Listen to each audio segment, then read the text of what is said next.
Gepleyer Azatlyk Radiosu. Siz habarlar gündeligimizi dinleýärsiňiz. Gepleşigi men Gözel Hudaýberdi we dowam etdirýärin. Aşgabatyň aeroportunda Ýewropa ýurtlaryna barýan ýolagçylaryň sebäbini düşündirmeden uçurdan düşürilmegi bilen bagly ýagdaýlar Azatlyk Radiosuna ma'lum boldy.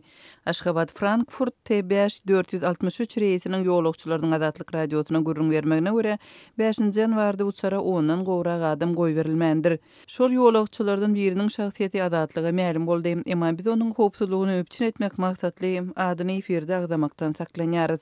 Bu geçen şenbe günü boldy. Reis T5 463. Onuň elinde ýakly ruhsat kagylary bardy. Hiç biri düzgün bodulmandy. Emma hiç biri düşündürüş bermeden onu reisten düşürdüler diýip agdalan uçaryň ýolagçylary bilen söhbetdeş bolan habarçymyz 11-nji ýanwarda habar berdi. Azatlyk Radiosuna agdalan reisi amal asyrýan türkmen howa ýollarynyň Şeýle Aşgabatda halkara aeroportunyň migrasiýa resmiýetlerinden aýdylýan ýagdaýlar barada kommentariýa almak başartmady.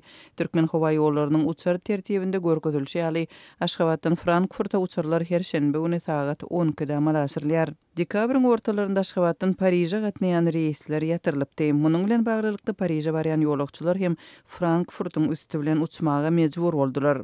Mundan 13-nji dekabrda Aşgabatyň aeroportunda Paryja barýan uçaryň registrasiýasy ýaňy başlanyp destine tamamlanypdy. Bu sebäbi düşündirilmeden wagtyndan esli ýer-uran uçaryň ýolagçylarynyň ençemeti gidip bilmän ýolundan galypdy. Azatlyk Radiosynyň Aşgabatdaky habarçysynyň 13-nji ýanwarda aýtmagyna görä geçen şenbe güni uçurdan düşürilen ondan gowrak ýolagçy esasan ýaşlardy. Mundan oň ýolagçylar ilkinji nowatda ýaşlar esasan Istanbula we Dubaýa barýan reislerden köpçüliklen düşürilýärdi.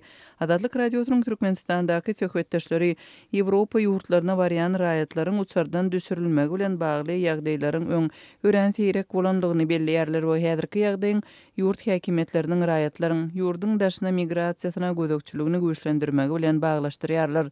Ýurtdan gidýänlere gözükçüligi puhtalandyrmak hakynda görkezme berilenligi barada maglumatlar bar diýip Azatlygyň çeşmeleriniň biri belledi.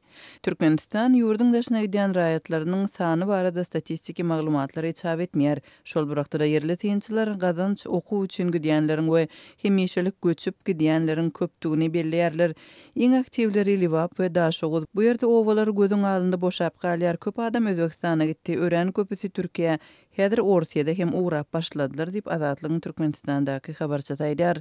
Dekabr aýynda Daşoğuzyň migrasiýa gullugynyň öňünde daşary ýurt pasportyny almak üçin uly nowatlar döräpdi. Şol burakda Aşgabatda Orsiýetiň konsulxanasynyň öňünde Orsiýet wizasyny we göçmek üçin ruhsat almak isleýänleriň uly nowatlary emele gelipdi. Hususan 21-nji dekabrda bu ýerde 170 we 200 aralygynda adam nowata düzülipdi. Türkmenistanyň häkimetleri we habar beriş serişdeleri ýolagçylaryň uçurdan düşürilmegi bilen bagly ýagdaýlar raýatlaryň hereket azatlygynyň çäklendirilmegi zähmet migrasiýasy ýaly meseleleri gozgamaýar. Şol burakda ýurdun daşynda zähmet çeken migrantlary ýygyna ýurda gaýtarmak boýunça dürli çäreleri amal asyrýar.